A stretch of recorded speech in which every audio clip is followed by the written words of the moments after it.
Les députés ont ratifié 3 textes présentés par la ministre d'État, ministre des Affaires étrangères, de l'intégration africaine et de la diaspora, Kandia Camara. Il s'agit entre autres de la ratification du traité pour l'interdiction des armes nucléaires et la convention de l'Organisation internationale du travail. Ils sont 312 000 candidats qui frappent à la porte de l'enseignement supérieur. Ils affrontent à partir de ce mardi les épreuves orales du baccalauréat. Ces élèves en fin de cycle secondaire sont évalués pour cette phase de l'examen dans les matières telles que le français, l'anglais, l'espagnol et l'allemand. Nos équipes ont fait le constat. Le Faso d'Anfani est une identité culturelle au Burkina Faso. Les autorités valorisent et protègent la production de cette étoffe. C'est un retour en force qu'opère ce produit stratégique pour le pays. Le revenu annuel évalué à plus de 50 milliards de francs CFA. Un succès économique du Faso d'Anfani à suivre dans le dossier EcoPlus. Et puis un jugement sans précédent en Afrique du Sud. Jacob Zuma condamné à 15 mois de prison pour outrage à la justice. Le verdict de la Cour constitutionnelle est tombé ce mardi. L'ex-président a désormais 5 jours pour se rendre à la police. La ministre d'État, ministre des Affaires étrangères, face aux députés ce mardi, Kandia Camara a présenté 3 projets de loi de ratification devant les membres de la Commission des relations extérieures. Les 3 textes adoptés par les 35 députés présents. Des détails avec Moussa Konaté. Le Conseil régional de l'épargne publique et des marchés financiers, organe de l'Union monétaire ouest-africaine, va changer de dénomination. Il devient Autorité des marchés financiers de l'UMOA. Les députés membres de la Commission des relations extérieures viennent d'adopter à l'unanimité le projet de loi autorisant le président de la République à ratifier le traité révisé de l'UMOA. Le traité a été adopté par les chefs d'État et de gouvernement de l'Union lors de leur 21e conférence tenue le 12 juillet 2019 à Abidjan, en Côte d'Ivoire. Le changement de dénomination du Conseil régional de l'épargne publique et des marchés financiers ne sera effectif qu'après la révision du traité et sa ratification par tous les États membres de l'Union, tel que stipulé en son article 4. Autre texte présenté par la ministre Kandia Camara, également adopté ce jour, le projet de loi sur l'interdiction des armes nucléaires signé à New York en septembre 2017. 69 États sont signataires du dit traité et seulement 19 l'ont ratifié, au nombre desquels notre pays ne figure pas encore. La ratification de ce traité présente pour la Côte d'Ivoire un avantage certain dans la mesure où elle lui permet de bénéficier de l'assistance des États partis en cas d'agression ou d'accident nucléaire, notamment la remise en état de l'environnement, de l'assistance financière et technique. D'avoir accès à terme à la technologie de l'énergie atomique à usage civil, sans susciter de méfiance ou d'opposition pour des raisons sécuritaires. De contribuer à la sécurité et à la paix internationale, ainsi qu'à un environnement viable pour les générations présentes et à venir. Les députés membres de la Commission des relations extérieures ont aussi donné leur accord pour la ratification de la Convention numéro 102 de l'Organisation internationale du travail OIT. Il concerne la norme minimale de la sécurité sociale. Et dans l'actualité ce soir également, les candidats au baccalauréat session 2021 ont entamé ce mardi les épreuves orales. Pendant 4 jours, ils vont composer en français, en anglais, en espagnol et en allemand. Plus de 312 000 candidats au total. Et l'examen se déroule bien, rassurent les encadreurs. Nos reporters ont fait le constat dans certains établissements. On se rend d'abord à Cocody avec Evelyne Yoboué et Grace Kando. Démarrage ce mardi des épreuves orales du baccalauréat session 2021. Ici, au lycée moderne de Cocody, 776 candidats sont concernés, dont 377 pour les séries D et 399 pour les séries A2. Au menu, l'allemand ou l'espagnol, le français et l'anglais.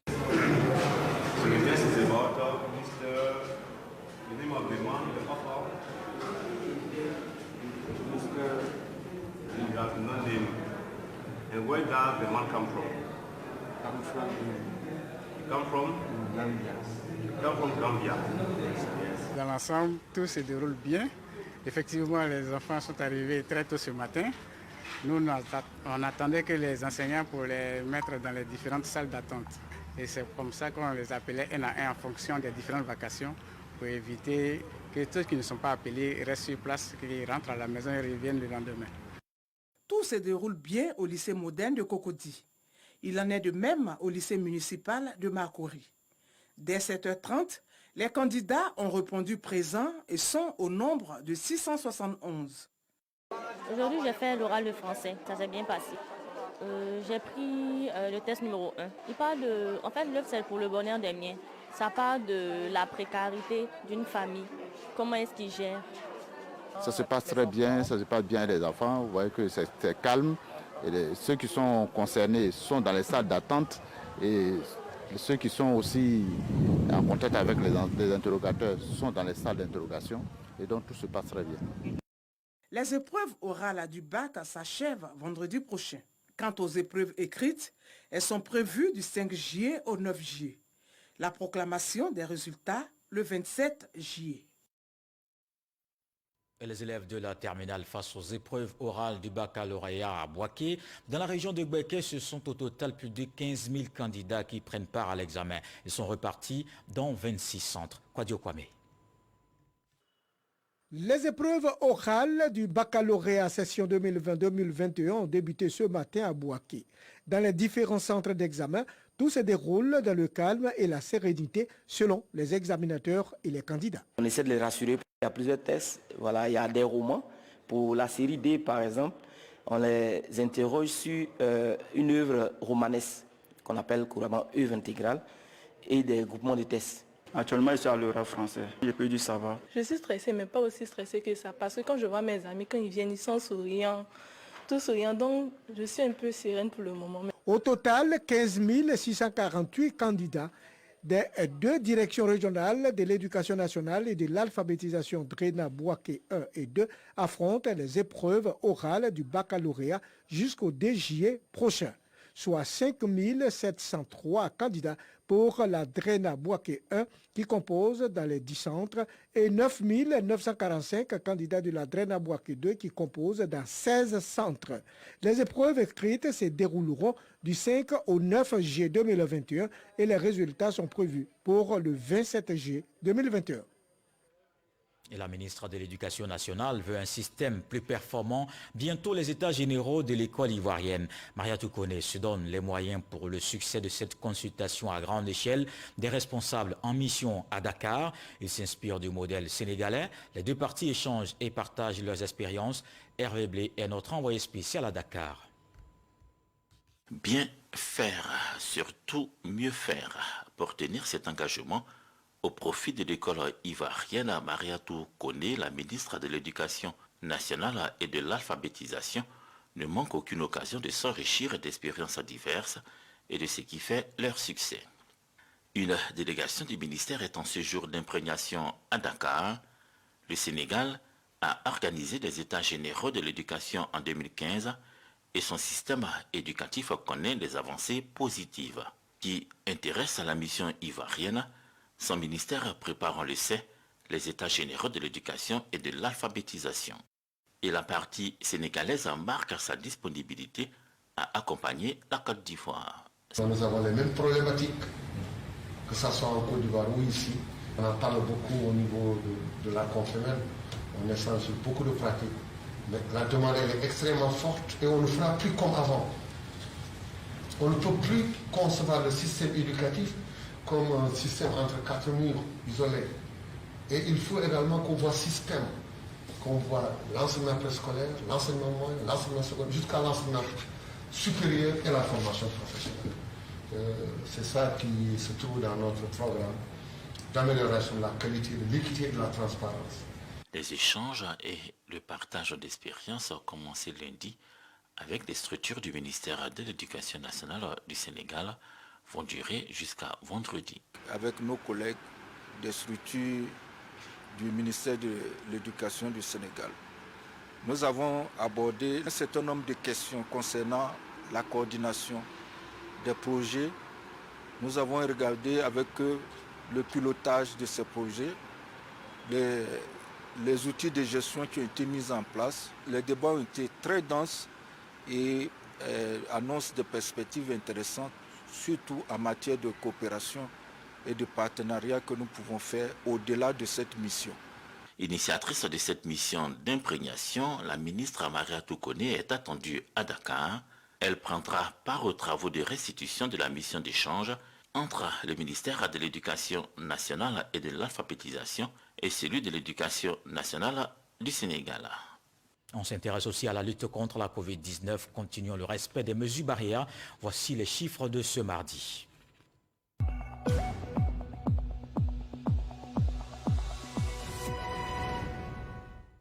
Le ministère de la Santé, de l'Hygiène publique et de la couverture maladie universelle a enregistré ce mardi 39 nouveaux cas de Covid-19, 32 guéris et pas de décès. La Côte d'Ivoire compte donc 48 242 cas confirmés, dont 47 816 personnes guéries, 313 décès et 113 cas actifs.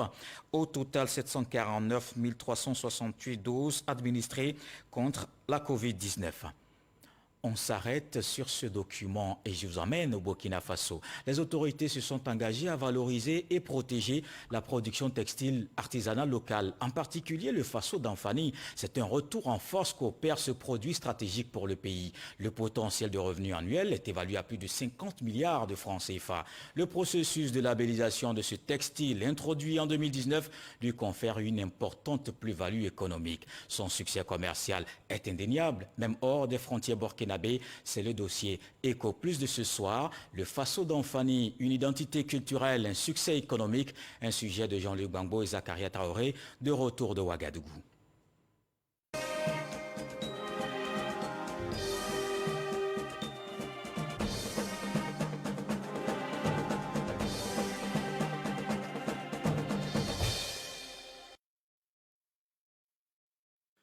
Il est omniprésent. Dans les rues de Ouagadougou, la capitale burkinabé, impossible de parcourir 5 mètres sans croiser le Faso d'Anfani, fièrement arboré par les hommes et les femmes ou exposé dans les étals de commerçants. Plus qu'un tissu, un patrimoine qui se transmet entre les générations. Dans cette concession du quartier Kalgondin à Ouagadougou, Chantal Ouedraogo initie sa petite fille à la confection du Faso d'Anfani. Ça, c'est le première étape d'ourdissage. Il faut ourdir le fil pour faire le fil de chaîne. Chantal Ouedraogo est tisseuse de Faso d'Anfani depuis 40 ans. Cette petite fabrique familiale produit en moyenne 2 pagnes tissées par jour pour une clientèle qu'on retrouve parfois hors des frontières burkinabées. Une qui est venue commander parce qu'elle partait en France. Je me demandais, tu vas aller faire avec ce pain là-bas comment? Mais il y a les gens qui emportent beaucoup. Il y a une aussi qui a commandé pour amener à la Côte d'Ivoire. Donc je suis maintenant que le pain là, c'est pas au Burkina seulement qu'on veut, mais les autres pays aussi en veulent. Les fabriques familiales comme celle de Chantal, le pays en compte plus d'une centaine où travaillent au quotidien 50 000 tisseurs, dont 40 000 femmes. Pour comprendre et mesurer le succès de ce pagne, rendons-nous sur un des marchés de la capitale. Ici, un commerçant sur 3 vend du Faso d'Anfani. Tout c'est traditionnel, quoi. C'est ça que les gens là aiment ça. Quand tu portes ça, tu ne peux pas voir quelqu'un qui porte ça pour faire un autre quelque chose. Si ce n'est pas quelqu'un qui a un bon cadre, quoi. Parce que ça là, il n'y a pas fil péri. Un pagne tissé coûte entre 6 000 et 10 000 francs CFA. Une bonne affaire, mais surtout une fierté nationale pour ses commerçants. C'est une fierté nationale maintenant. Voilà, tant que tu n'as pas ça, tu n'es pas un vrai Burkinabé. Ça est dans le sang maintenant. Il faut forcément avoir ça. Une fierté nationale qui s'exporte et qui se porte sous les formes les plus variées. D'abord, réservé aux tenues traditionnelles, ce textile épouse aujourd'hui aisément les coupes des vêtements modernes. Ça, c'est encore le pagne, le Faso d'Anfani. Voilà, confectionné en style tailleur. Le Faso d'Anfani, le couturier et styliste Yakou en a fait sa spécialité aujourd'hui. Bien imprégné de l'histoire de ce pagne, symbole du patriotisme burkinabé, affirmation d'une identité nationale. Si on se rappelle bien en fait à l'histoire, c'est le président Thomas Sankara qui en a révélé. Je crois qu'en son temps, quand il a dit, les gens ne croyaient pas. Voilà, maintenant on se rend compte que c'est une réalité. Pour l'anecdote, c'est le pain baoulé qui faisait fureur au Burkina ici. Voilà, mais depuis qu'ils ont commencé en fait la confection du pain tissé, façon d'Anfani comme on le dit, je crois bien que ça a pris en fait le dessus sur le pain baoulé. Porter le faso d'Anfani est un acte économique, culturel, voire politique. Révélé par l'ex-président Thomas Sankara, remise au goût du jour par l'actuel Rochmac Christian Kaboré qui l'aborde à chacune de ses apparitions. Dans son atelier de Kalgondé à Ouaga, les clients du couturier Yakou se bousculent pour s'offrir ses derniers modèles. Ça peut aller, mais c'est lequel des ensembles d'abord. Voilà. Parce que deux pains, généralement, la jupe, elle est droite. C'est du coton, 100% coton. Voilà. Parce qu'avant, on avait peur, c'était un peu lourd. Et on a constaté que le port vraiment est pratique. Parce qu'il ne tient pas chaud. Difficile, en effet, de résister à ce textile aux motifs et tons chatoyants.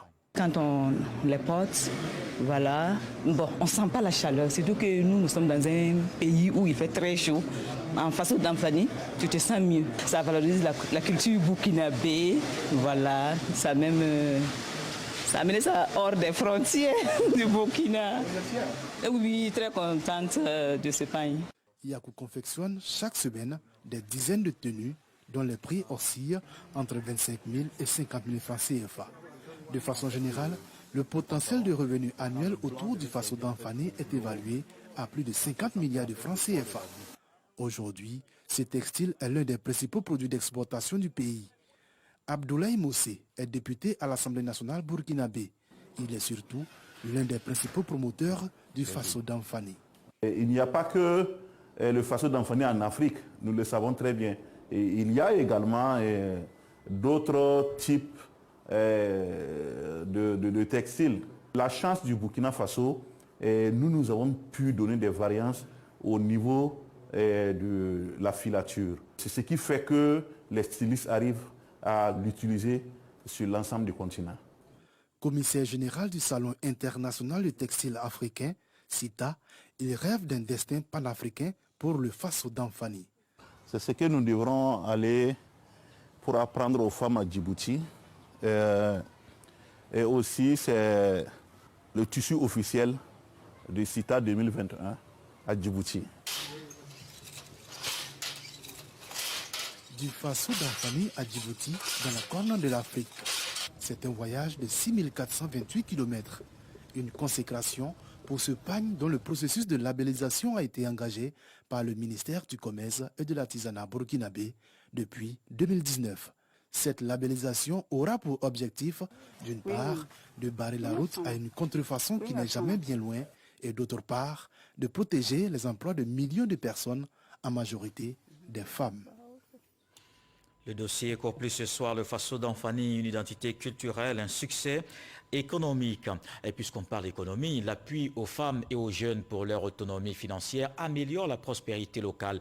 C'est entre autres l'un des acquis du partenariat municipal pour l'innovation en développement économique local, un financement de la Fédération canadienne des municipalités et en collaboration avec l'UVIC aussi. Les acquis de la phase pilote ont été capitalisés lors d'une rencontre à Grand-Bassam. Les détails avec Dangui Dangui.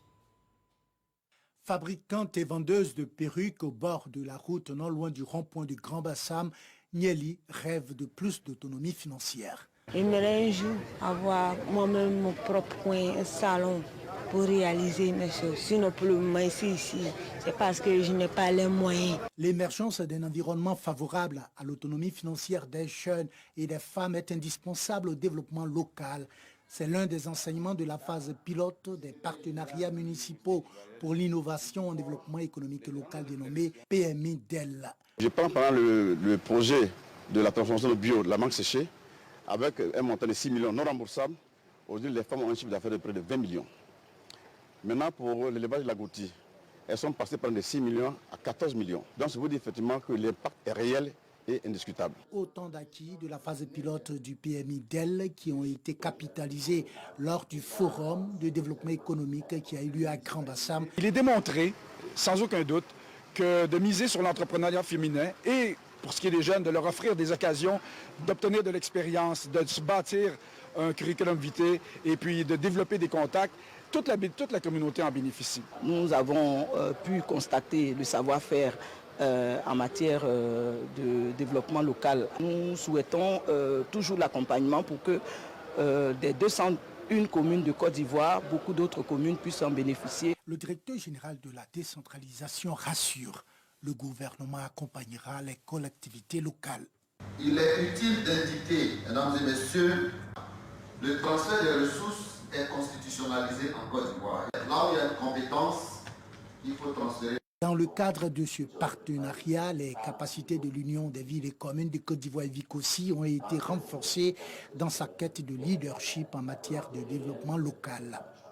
Et voyons cette rencontre des experts du mécanisme africain d'évaluation par les pairs, une séance de travail pour renforcer les capacités des participants sur la bonne gouvernance. Elle permettra de solidifier le MAEP. Éric Goré. 41 pays sont concernés par cet atelier.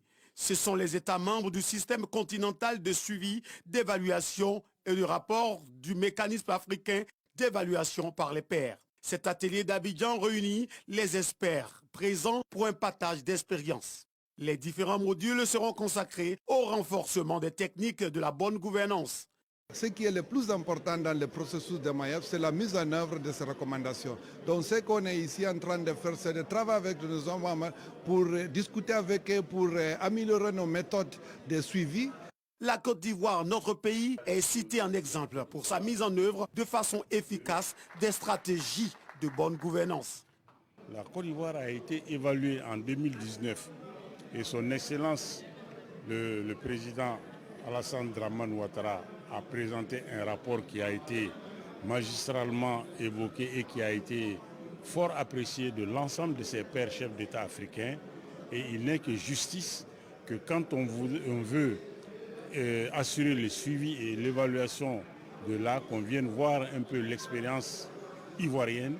Selon le ministre de l'intégration africaine, Alicide Djedje, les résultats de ces rencontres auront un impact positif sur le quotidien des populations des pays membres du MAEP. L'impact sur les populations peut sembler indirect, mais est direct. C'est-à-dire quand le pays est mal gouverné, ça a un impact sur la population. Les populations se révoltent. Les gouvernants sont là pour améliorer les conditions de vie des populations. Et ce sont ce genre d'ateliers qui, à la base, permettent aux uns et aux autres qui gouvernent le pays d'être plus compétents et plus performants. Sur 54 pays que compte le continent africain, 41 pays sont membres du MAEP. Des pays qui ont opté pour une mutation dans leur façon de gérer les affaires publiques. Dans l'actualité politique ce soir, ce week-end, les femmes d'Assini Mafia ont célébré le président Alassane Ouattara. Elles saluent ses actions de développement en faveur de la région du Sud Comoé. La cérémonie s'est tenue en présence de Janaka Awele, le président du Conseil économique. Le reportage de Mahama Traoré. C'est en 2018 qu'Assini Mafia a été érigée en commune. Depuis, cette localité de la région du Sud Comoé a vu son taux d'accès à l'électricité s'accroître, son collège transformé en lycée, sans compter la construction de nouvelles écoles primaires dotées de cantines. Pour toutes ces réalisations, les femmes d'Assini Mafia ont convié le président du Conseil économique, social, environnemental et culturel à une cérémonie d'hommage au président de la République. Nous voulons témoigner nos remerciements sincères au président Alassane Dramane Ouattara qui a mis en valeur notre président, qui a mis sa confiance en lui en le nommant à cette institution prestigieuse de la Côte d'Ivoire.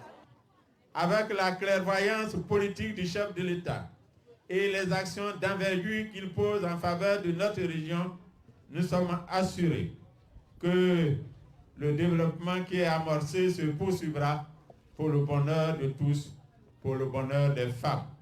Je voudrais vous assurer, chère maman, chère mémé, de ma présence à vos côtés, afin qu'ensemble nous gagnions la bataille du développement, la bataille de l'autonomisation de la femme, de la prospérité des mères et des mémés.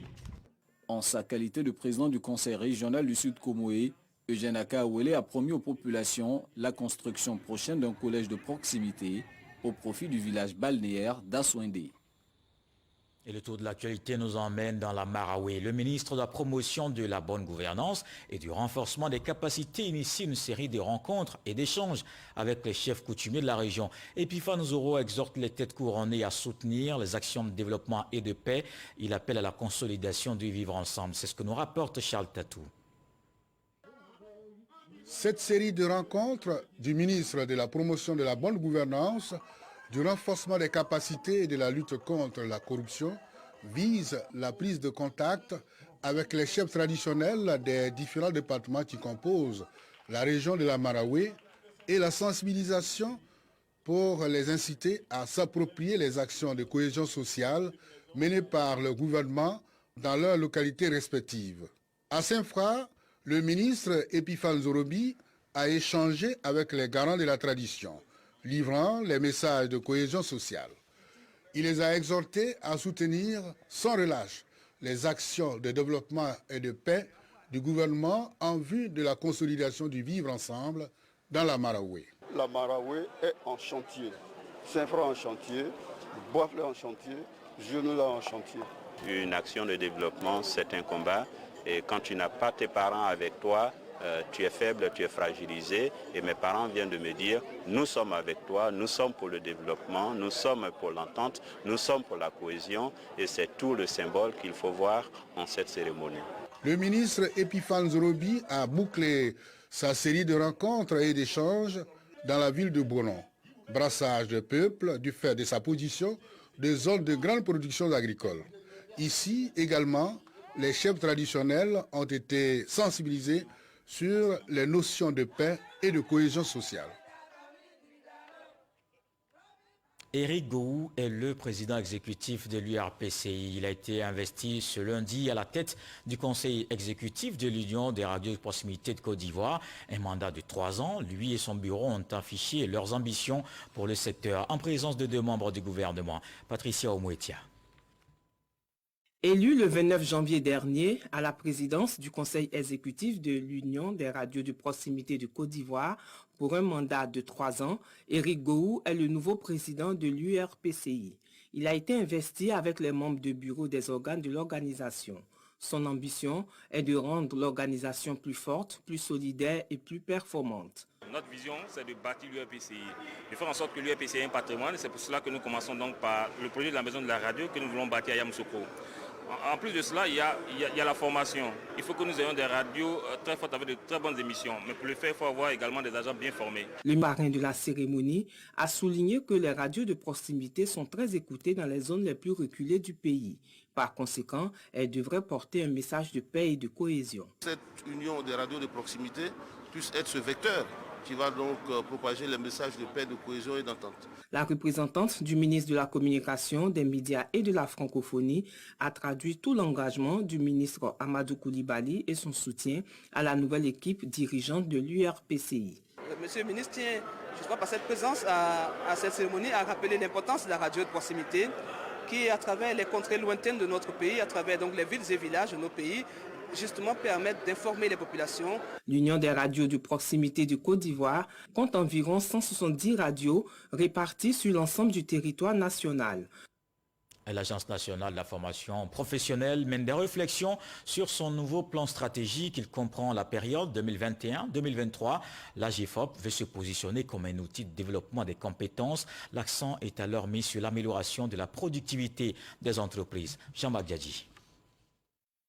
62 experts de l'apprentissage à Bassam pour préparer le plan stratégique 2021-2023 de l'Agence nationale de la formation professionnelle AGFOP.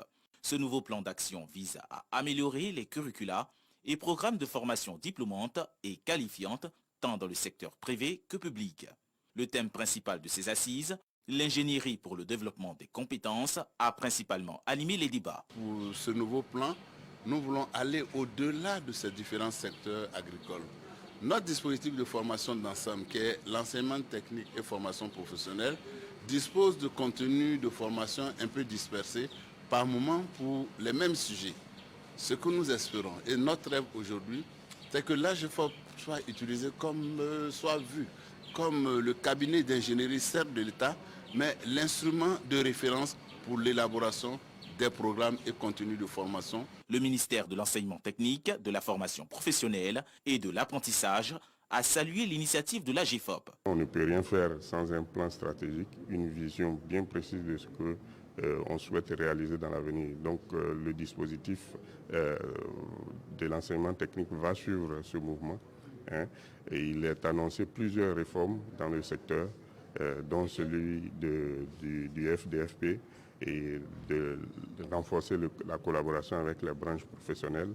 Pour les plans stratégiques précédents, l'AGEFOP a élaboré des référentiels et la qualification professionnelle de plus de 12 000 jeunes en Côte d'Ivoire. Dans le reste de l'actualité, un jugement sans précédent en Afrique du Sud. L'ancien président Jacob Zuma a été condamné à 15 mois de prison pour outrage à la justice. Le verdict très attendu de la Cour constitutionnelle est tombé ce mardi. Poursuivi dans plusieurs affaires de détournement et blanchiment d'argent, Jacob Zuma était cette fois-ci jugé pour son refus de comparaître devant une commission anticorruption. L'ex-président a désormais 5 jours pour se rendre à la police. Jacob Zuma est retranché dans sa résidence de Nkandla, dans le KwaZulu-Natal. Et puis juste après ce journal à suivre 2 émissions. D'abord ailleurs dans le monde spécial Niger et dans le cadre de la coopération entre la Côte d'Ivoire et la Chine, une production entre la RTI et la CCTV. Voilà qui met un terme à ce journal. Merci de l'avoir suivi. Retour de l'actualité 23h avec Marine Cognan. Ce soir, le sage nous apprend que si le fleuve vous refuse la traversée, il ne peut vous empêcher de retourner chez vous. Dieu le voulant, on se retrouve demain.